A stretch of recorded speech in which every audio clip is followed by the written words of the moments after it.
day when it's minus 100 or whatever it is, and you can't drive. You can't live there, right? Or you can, it's going to be very, very difficult. So we need to think about location, we need to think about size. That's kind of a natural one, downsizing, but also layout. Thinking about access, thinking about location of bathrooms and bedrooms and that sort of thing. That's the thing that we can do right now to start to think about it. But what I'm interested in is this long term. What does it mean to actually start to curve that line? And that's about preparing for the long term in terms of accessibility and adaptability. And I've got a couple of examples that I want to show you that will culminate in the Laneway House research project that Marina knows about, that we've been working on for the last 4 years. So how do we do that? How do we plan for this long term and create a house that can adapt? The one thing that I know that I wanted to avoid was the aesthetics of healthcare. We all know what happens when you have mobility issues and the occupational therapist comes in and they put those grab bars up everywhere, and that certainly increases someone's feeling of safety.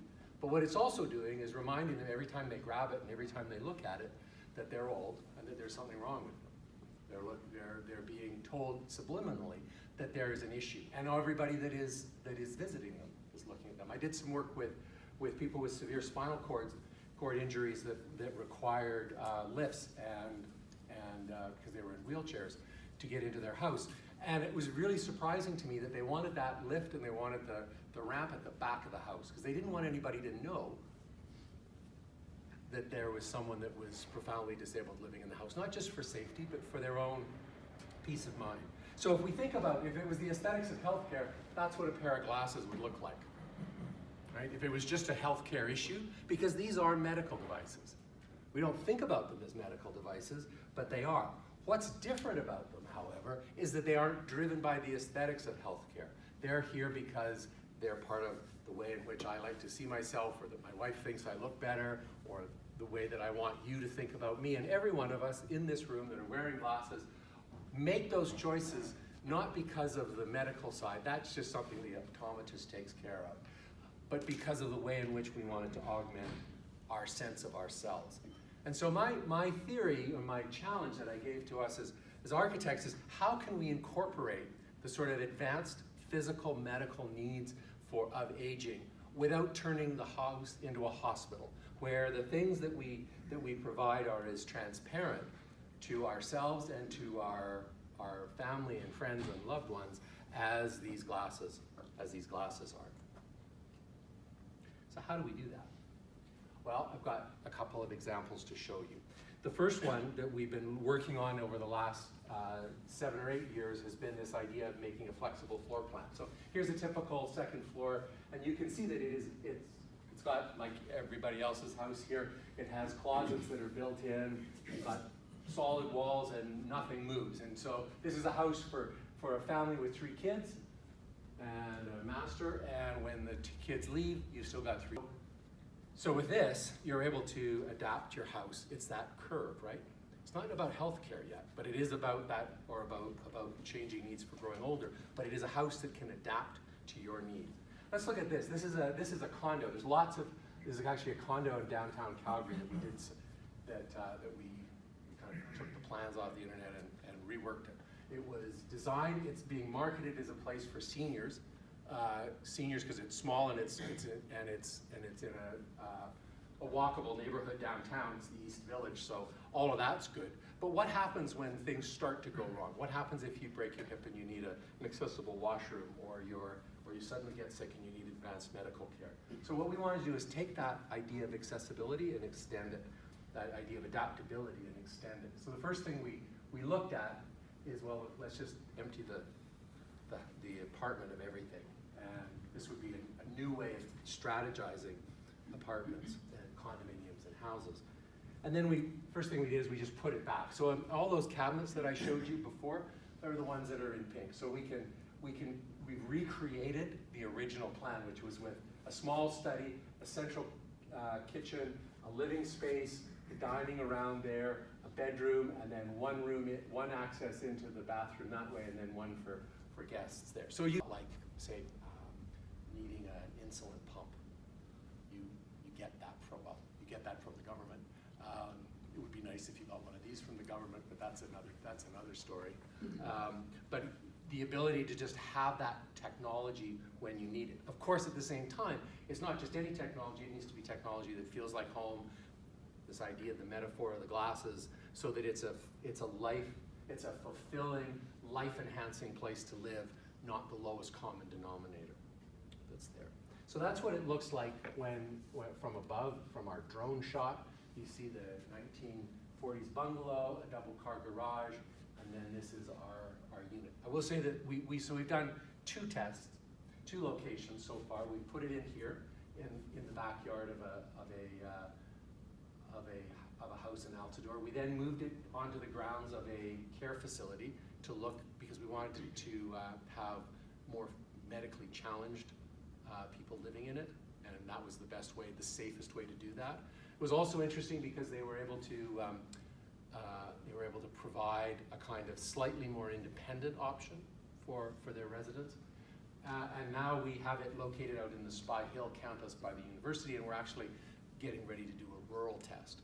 And the rural test, or the rural opportunity, I think is the place that we're going to concentrate on. I'm working with a group to commercialize this because it's where the need is the greatest.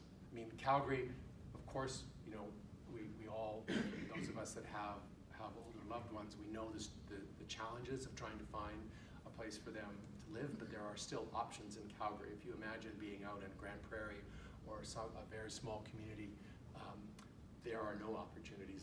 The closest care facility is 2 or 3 hours away, and if you're tied to the land because of the work that you do, you're not going to see your family very much.